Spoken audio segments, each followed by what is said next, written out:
एक भंवरे की मित्रता एक गोबरी कीड़े के साथ हो गई।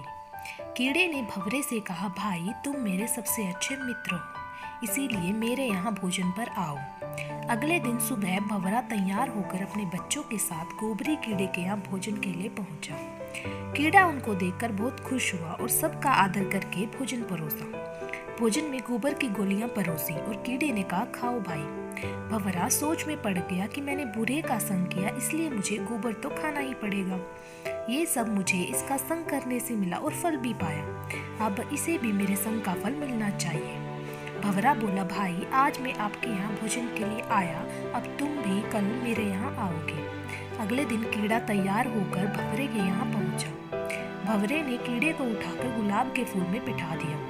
कीड़े ने फूलों का रस पिया, फिर अपने मित्र का धन्यवाद किया और कहा, मित्र तुम तो बहुत अच्छी जगह रहते हो और अच्छा खाते हो। इसके बाद कीड़े ने सोचा, क्यों ना अब मैं यहीं रह जाऊं, और ये सोचकर कीड़ा फूल में ही बैठा रहा। तभी वहाँ पास के मंदिर का पुजारी आया, फूल तोड़कर ले गया और चढ़ा दिया बिहारी जी और राधा जी के चरणों में। कीड़े को भगवान के दर्शन भी हुए और उनके चरणों में बैठने का सौभाग्य भी। इसी के बाद संध्या में पुजारी ने सारे फूल इकट्ठे किए और गंगा जी में छोड़ दिए।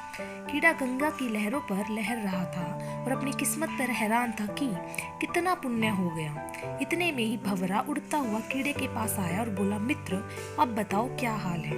कीड़े ने कहा, भाई अब जन्म जन्म के पापों से मुक्ति हो चुकी है। जहाँ गंगा जी में मरने के बाद अस्थियों को छोड़ा जाता है, वहाँ मैं जिंदा ही आ गया हूँ।